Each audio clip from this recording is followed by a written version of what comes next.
En la cadena SER, Hoy por Hoy, con Ángeles Barceló. 11:32 de la mañana, 10:32 en Canarias. Nos vamos a sobreponer un poquito porque nos hemos quedado, Jaime García Canterola. Hola, ¿qué tal? Hemos quedado así como un poco... Sí, yo creo que siempre nos quedamos chof, ¿no? Con este tipo de noticias. Sí, Pau Donés ha muerto, 53 años. Y es verdad que habíamos ido siguiendo la evolución de su enfermedad, porque él habló de ella inmediatamente, habló de cómo se estaba tratando, de cómo lo estaban tratando, se apartó de la música porque quería vivir un poco fuera de esta vorágine y es alguien que, bueno, yo le conocía, pero aunque no le conocieras, yo creo que era alguien que se hacía querer. Yo no sé si por su aspecto, si por el tipo de música que hacía. Y cuando pasan este tipo de cosas nos quedamos todos así un poquitín chafados.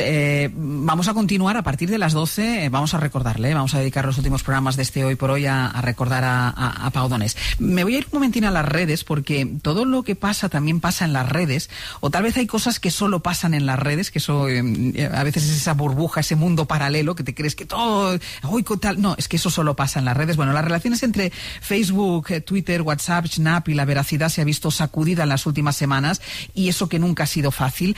Jaime, lo más turbio, como viene siendo habitual, ha sido lo que ha pasado en Facebook. Esa decisión de Mark Zuckerberg ha sido tan polémica que ha habido medios que han titulado Zuckerberg muerto a los 36 años porque se niega a comprobar la veracidad de los posts. Es verdad, ¿no? Que un tipo así como que parece tan joven y en cambio no está interviniendo. Bueno, yo creo que el problema de Zuckerberg va más allá de la verdad, ¿no? Él tiene problema con cualquier cosa que suene o que le pueda hacer dejar de ganar dinero. O sea, él tiene un problema con todo lo que pueda poner en riesgo su enorme negocio. Esta es la última de sus repetidos encontronazos con la verdad y muchas veces hasta con la ética, sí, en general. Y este es... Quizás es especialmente llamativo porque sabemos que él lleva un año, vamos a decir, en un proceso de blanqueamiento en el que él ha prometido a todo el mundo instaurar políticas para verificar las cosas en Facebook. De hecho, hace poco más de un mes que anunciaba bombo y platillo un famoso consejo de expertos, sí, para proteger la verdad. Por eso sorprende estar a la vez, ¿no? Por un lado, diciendo que estás tratando de combatir las fake news y por el otro estos titulares como el de la semana pasada en el que prácticamente, y resumiendo, dice que la verdad no le interesa. Yo creo que aquí el caso es muy concreto porque Facebook ya está censurando y está moderando. El problema aquí es a quién censuras, ¿no? Y aquí el problema, lo vamos a hablar ahora, sí, es con Donald Trump. Claro. Y él tiene un grave problema con Donald Trump en dos vertientes, ¿no? Una, que es que la política, los partidos políticos y muy especialmente Donald Trump son de los grandes anunciantes de Facebook y esto es importante tenerlo en cuenta, es mucho dinero el que se juega aquí. Y luego otra todavía más importante para él, que es que tiene miedo de que Donald Trump, que siempre amenaza con ello, pudiera acabar regulando contra las redes sociales, ¿no? Las redes sociales, le acabe el negocio a él. Las redes sociales están amparadas en ese famoso artículo 230 de una ley de 1996 en el que ellos no son responsables de lo que se publica en las redes. Nosotros somos responsables de lo que decimos aquí. Sí, sí. Yo en el periódico soy responsable de lo que escribo, pero el señor Zuckerberg no es responsable de nada. Cualquier amenaza a esta ley le haría perder muchísimo dinero y por eso él siempre es tan, vamos a decir, moderado y políticamente correcto con Donald Trump, porque al final Trump es el que tiene el poder de cambiar esa normativa. ¿Y por qué tiene tanta repercusión todo lo que pasa con Facebook? Lo digo porque Twitter sí que advierte de algunos de los tweets de Donald Trump, advierte de la veracidad o pone en duda la veracidad de los tweets y advierte de ello. Facebook no lo hace y todo lo que pasa en torno a Facebook y a Zuckerberg tiene una dimensión mucho más grande. La diferencia es enorme de tamaño entre las dos compañías, ¿no? De hecho, ahora mismo acabamos de ver con la muerte de Pau Donés, tenemos aquí todas las pantallas, todas las televisiones, todas estaban sacando el Instagram de la familia, que he leído, ¿no? Yo, exacto. Absolutamente todos los medios, la presencia es omnipresente, ¿no? Pero la diferencia de tamaño, pensemos que Twitter tiene 300 millones de usuarios activos al mes, Facebook tiene 2.600. Pero claro, es que Instagram, que también es de Facebook, tiene 1.000 y WhatsApp, que también es de Facebook, tiene 2.000. Entonces, la diferencia es enorme. Con otra diferencia, ¿no? Que es la presencia cotidiana. Yo creo que al final Twitter está muy presente en nuestras vidas, en los medios. Twitter es más burbuja. Y tiene parte de un juego de salón, de debate de salón. Esto es un café en Viena, en el que cierta gente debate, cada vez debate menos y se insulta más, pero somos siempre los mismos hablando de lo mismo. Creo que la presencia en la vida cotidiana que tiene Facebook, que tiene WhatsApp o que tiene Instagram no es comparable con la de Twitter. Mira, vamos a recordar un pasaje de Alexandra Ocasio-Cortez, la congresista demócrata, que fue muy dura en el interrogatorio en el Congreso a Mark Zuckerberg. Do you see a potential problem here with a complete lack of fact-checking on political advertisements? Well, Congresswoman, I think lying is bad, and I think if you were to run an ad that had a lie, that would be bad. Le puso entre las cuerdas y él fue incapaz de decir que comprobaría la veracidad de los asuntos políticos. Sí, él ha pasado por todas las vertientes, ¿no? De primero decir que es que no se podía hacer lo de comprobar la veracidad, a la versión de ahora, ¿no? Que dice que es que quién es él para juzgar lo que es verdad o lo que no. Pero fíjate, aquí ocasión insistía en otro tema que es muy interesante, que es la confusión que existe en Facebook entre lo que es publicidad y lo que no. La imposibilidad de saber qué es un contenido pagado y cuál no, que es un tema tremendamente relevante y que a los medios tradicionales está por encima de cualquier cosa, ¿no? Hay que separar lo que es publicitario de lo que es información. De lo que no. Obviamente, Facebook no hace esto y ahí tiene una de sus grandes vías de ingresos. La desinformación, lo sabemos, no nace en las redes sociales, pero esta semana Bayos se ha llegado a nuevos límites. Sí, efectivamente, la desinformación, los bulos, las medias verdades, los hechos alternativos. Our press secretary gave Así es como los llama la asesora de la Casa Blanca, Kellyanne Conway. Pues todas estas no nacieron en Internet. Sin embargo, el uso generalizado de las redes sociales pues sí ha permitido, como decíais, amplificar el megáfono de la mentira y amoldarla a cada potencial votante. Y en esto, mejor que nadie se mueve Donald Trump, que lo entendió muy bien en 2016. Entonces no dudó en recurrir a la desinformación para llegar al poder, acusando a su rival, a la demócrata Hillary Clinton, entre otras cosas, de ocultar información en un servidor privado de Internet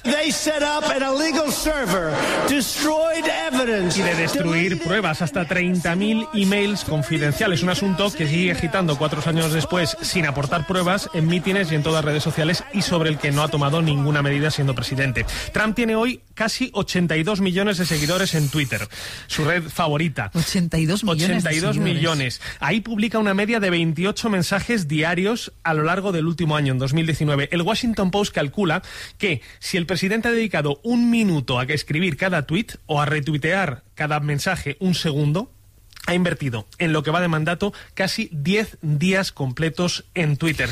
Y cada vez tuitea con más frecuencia. Este mismo fin de semana estableció un nuevo récord, casi 200 publicaciones en solo 24 horas, pero también lo hace con cada vez más desinformación. Combinando los mensajes de seguidores que respaldan sus tesis, por ejemplo, con el virus chino, con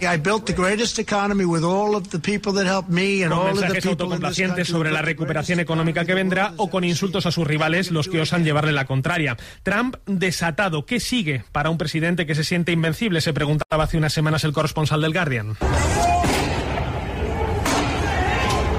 La respuesta estaba por llegar. La respuesta ha llegado con esas cargas contra los manifestantes que protestaban frente a la Casa Blanca por la muerte de George Floyd, una represión ordenada por un presidente que esta misma madrugada se ha atribuido en Twitter el dudoso honor de haber restaurado el orden en un país que sigue patas arriba. De todas formas, Bayo, no ha sido su respuesta represiva la que le ha llevado al enfrentamiento con Twitter, ¿no? No, al menos no directamente. El presidente tiene la mirada puesta en una fecha, el 3 de noviembre, ese es el día de las elecciones, y la vista la tiene en las encuestas que del momento no le son del todo favorables. No, it shouldn't be mailed in. Y por eso ha dejado caer la idea, de nuevo sin pruebas, de que el voto por correo es sustancialmente fraudulento y que favorece a los demócratas que buscan robarle las elecciones. Un mensaje que también ha publicado en Twitter, lo hizo hace 2 semanas, el pasado 26 de mayo, y que la red social decidió entonces editar, advirtiendo a los usuarios de que se trataba de una información engañosa y añadiendo un enlace que conduce a una información verificada sobre ese sistema de voto.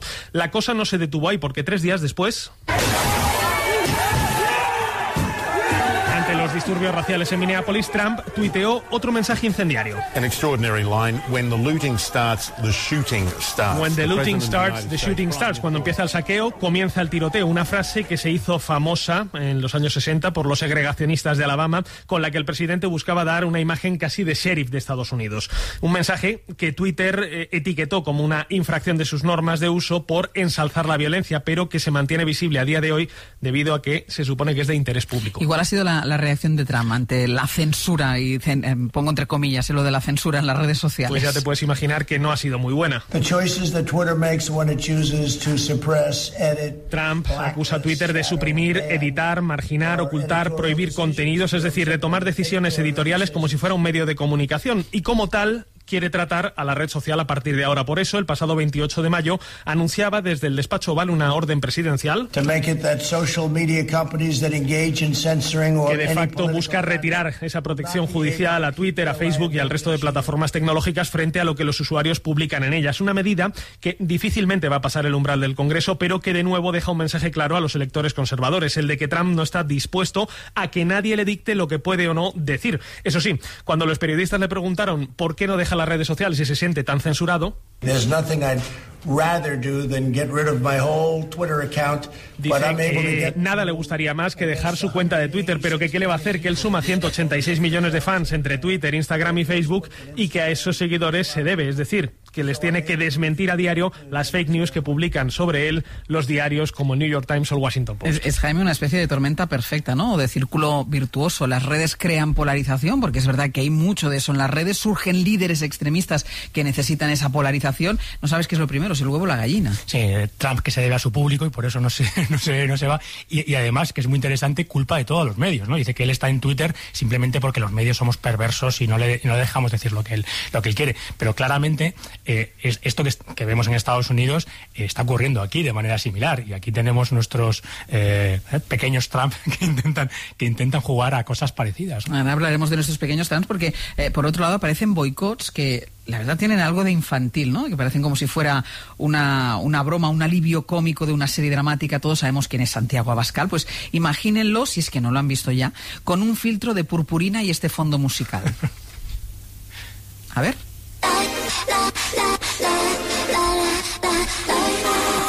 Estamos hablando de una especie de boicot por parte de fans del K-pop, del pop coreano, a las cuentas de la extrema derecha española. ¿Cómo ha funcionado esto, Jaime? Bueno, pues justo hablábamos hace un par de semanas, ¿no? de esta creatividad que vemos hoy en la gente, en Twitter y en otras redes, que es capaz de mezclar, combinar y editar en su casa. Aquí, pues los fans del K-pop, que para los no iniciados es el pop coreano, sí, en el que esto de la purpurina es habitual, no es que se la pongan solo a Pascal, que es parte del contenido habitual, pues lo que hacen es remezclar, ¿no? y superponer la música y algunas de los componentes gráficos por encima de los discursos de Abascal, por ejemplo. ¿Y lo tomamos como broma o como una forma de hacer política? Bueno, yo creo que el humor ha sido parte de la política tradicionalmente, ¿no? Ahora con Internet mucho más, pero pensemos en la preguerra, antes de la Segunda Guerra Mundial, y el rol de los caricaturistas, ¿no? Por ejemplo, en la Alemania prenazi o en Viena, ¿no? Donde los caricaturistas eran activistas políticos. Algo similar pasó en el mundo del punk y también del graffiti, y ahora ocurre esto, ¿no? Pero yo creo que el humor como herramienta política siempre ha funcionado, a veces más simplona como esta del K-pop, que a veces sí, es un poco simplona, y otras veces más sofisticada, pero yo creo que este activismo de todos en Twitter es saludable.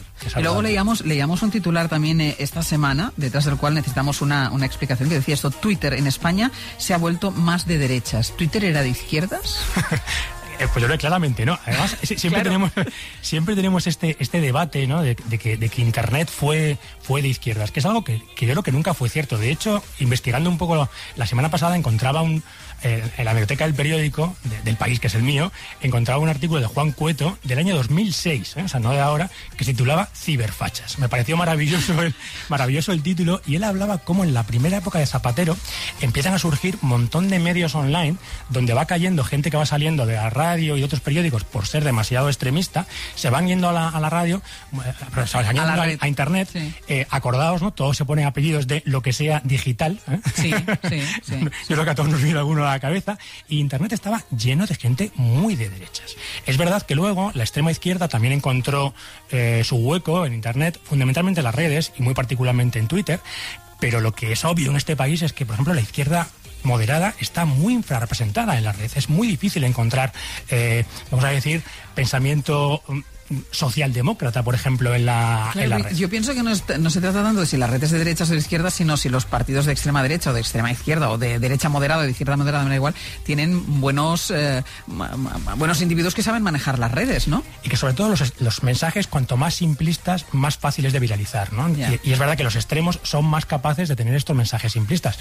Hemos hablado aquí ya varias veces, ¿no? Del éxito, por ejemplo, de Vox en redes sociales, fundamentalmente en Instagram, ¿no? A mí me dejaba perplejo, sobre todo los inicios de Abascal, y su cuenta en Instagram como una cuenta donde solo había fotos de él a caballo y banderas de España, tenía cientos de miles de seguidores. Tantos seguidores. Bueno, porque estos mensajes muy simples, muy claros y muy directos funcionan en las redes.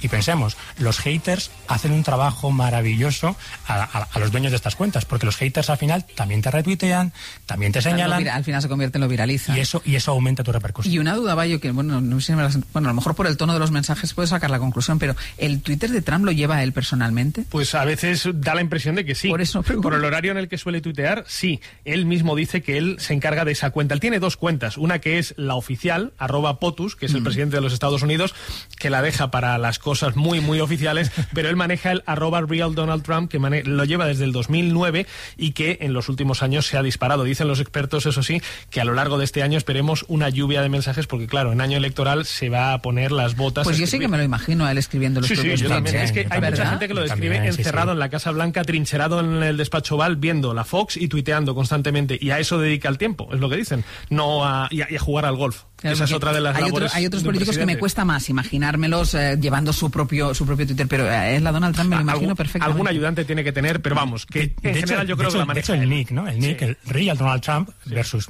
el POTUS, yo creo que claramente indica esto, ¿no? Que es su cuenta, que es lo que él piensa y que no escribe como presidente de los Estados Unidos, escribe como Donald Trump. Exacto, este sí que no tiene filtro de ningún tipo. Victoriano Izquierdo es director de... A ver, ¿cómo lo voy a pronunciar yo esto? Tapext. ¿Cómo se llama, Victoriano Izquierdo? Muy buenos días. ¿Cómo se llama? Hola, bueno. ¿Cómo se llama esta...? ¿Cómo? Graphex. Es que me faltaba una R, por eso era imposible que lo pudiera leer. Claro, es que me faltaba una R. Es una herramienta, Graphex, es una herramienta de análisis de datos. Trabajáis para empresas, pero también por cuenta propia. Por ejemplo, decidisteis averiguar de dónde salió el bulo del hombre en la manifestación de Núñez de Balboa destrozando el mobiliario urbano con un palo de golf, que no solo se hizo viral, sino que los medios de comunicación hablaron de esta imagen. No era un palo de golf, era una escoba, que era un objeto mucho más humilde y mucho menos dañino. ¿Qué descubristeis siguiendo la pista al falso palo de golf? Bueno, un montón de cosas. Fue un ejemplo más de los constantes que crean esa polarización de la que hablabais en Twitter en España, mediante un montón de hashtags y campañas que acaban dividiendo a la gente de izquierdas y derechas. Un poco, de hecho, todo el análisis lo ilustramos con esa imagen de Goya pegándose los palos de las dos Españas, ¿no? Sí. Que creo que es un buen reflejo de eso. Y bueno, vimos un montón de cosas, ¿no? De que al principio las propias cuentas de derechas asumieron que podía ser también un palo de golf, y entonces empezaron a sacar fotos del Che Guevara jugando al golf, sacaron a los padres de Chenique jugando al golf. Luego después se dieron cuenta que no era un palo de golf, entonces empezaron a llamar mentirosos a la izquierda y a reclamar que muchos programas y medios de comunicación grandes los desmintieran. Luego se fueron a las afueras de Madrid y montaron, o por lo menos documentaron, manifestaciones de gente de barrios obreros manifestándose sin palos de golf. Y bueno, el caso es que es muy interesante ver cómo nacen estas narrativas constantemente, ¿no? A partir de cuentas a veces muy poco conocidas o con pocos seguidores, y esa organización que tiene Twitter de poderse seguir la gente, ¿no? De una manera no recíproca, pues por debajo esconde un montón de estructura que permite entender muy bien, ¿no? Pues y ver esas cosas que todos sospechamos de la izquierda y la derecha y lo que hay en mitad, ¿no? ¿Y qué tiene más recorrido? ¿Un bulo o el desmentido del bulo? Por supuesto del bulo. O sea, nunca los desmentidos llegan ni cerca de lo que el bulo original se hace. Y además los desmentidos sobre todo los retuitean esa gente que hablaba más moderada de centro izquierda, centro derecha, que por desgracia nunca tienen un hueco, o sea, nunca se ve un reflejo en estas redes porque no se apoyan entre ellos, o sea, no hacen grupos. A la gente que se considera de centro, digamos que yo creo que no tiene ese afán de formar grupo, de formar tribu, y por tanto aún en una, ¿no? Unidos promover algo, ¿no? Entonces eso es lo que hace que no triunfe ese tipo de cosas que tienen más grises y son menos extremas, ¿no? Y hay falta de organización y coordinación. ¿Y la mayoría de bulos se crean ex proceso o son fruto de la casualidad? Pues, o sea, hay de todo. O sea, claramente se ven campañas que están orquestadas porque se ve claramente el ritmo y las personas como entre ellas se conocen y los van poniendo. Es como prender fuego a un bosque, ¿no? O sea, tú para prender fuego a un bosque pues tienes que entender muy bien que el foco, donde tienes que poner distintos focos para que arda más rápido y que no esté cerca de un cortafuegos, ¿no? Entonces sí que se nota que hay mucha gente organizada, o ni siquiera organizada, a lo mejor que se conocen y que ya tienen esa red en sí y que lo van haciendo. Y otras veces, pues bueno, sí que ocurren cosas como esta, que honestamente no sé si la persona real que lo puso le pareció que podía hacer un palo de golf o lo vio en su cabeza, porque mucha gente vio la imagen tal cual, el frame está ahí y muchísima gente normal lo siguió moviendo y no se daba cuenta que era. Claro, a mí de esto, Jaime, lo que me sorprende es que es verdad que a veces te llega algo, bueno, a nosotros nos pasa en el grupo que tenemos de WhatsApp, que alguien manda algo y todos decimos, esto es un fake, ¿no? O sea, pero hay mucha gente que no se lo cuestiona. No, que no se lo cuestiona. El caso del palo de golf es brutal, ¿no? Porque estamos tan preocupados, decimos los deepfakes, la sofisticación de la mentira. No, ahí está la foto, se ve claramente que eso no es un palo de golf y miles de personas han retuiteado que es un palo de golf. Incluso la gente de derecha, como te decía, que era un palo de golf y dijeron, pues, pero algo más grave que dice muy poco de nuestra profesión, medios de comunicación audiovisuales que lo han vendido como un palo de golf, hasta que alguien supongo que decidió ampliar la imagen y dijo, un momento, que esto no es un palo de golf. Y la que es muy habitual son fotos que son de otro momento, ¿no? Que se cuelan como actuales y que muchas veces los propios medios las acabamos incluyendo de alguna manera en esta vorágine que tenemos, de que es difícil discernir, y esto yo creo que pasa a todos, ¿no? Entonces hablamos de mentiras tremendamente sofisticadas en las redes y ante una cosa que está ahí la foto. Sí, que además es comprobable. O sea, cuando ves una fotografía es tan fácil como comprobar de cuándo es, porque seguro que ha aparecido en algún otro momento. A mí me gustaría saber si la mentira más sencilla, la menos sofisticada de todas, es la que al final pesa más en la opinión de la población. Si al final esa imagen de alguien golpeando con un palo de golf que no existía configura la idea de un rico que se rebela contra el sistema a pesar de poner en riesgo a la población. ¿Son las mentiras sencillas, las mentiras más evidentes, las que al final terminan calando más? Sí, yo diría que la clave es los símbolos. O sea, todas las imágenes y todas esas cosas que tú dices sencillez, al final se tiene que resumir en símbolos muy reconocibles, ¿no? De hecho, mucha gente se acordaba con lo del palo de golf del cojo manteca que en los 80, ¿no? Se convirtió en un símbolo de la izquierda, ¿no? Que era un hombre pues que en una manifestación de estudiantes iba destrozando mobiliario urbano con sus muletas, ¿no? Entonces, os fijáis que ese concepto de reconocer algo rápido, simbólico, es lo que hace que se propague con rapidez. La gente reconoce cosas rápidas y las mueve rápido, ¿no? Y estábamos diciendo ahora si Twitter era de derechas o de izquierdas. ¿Tiene más tráfico en Twitter la izquierda que la derecha?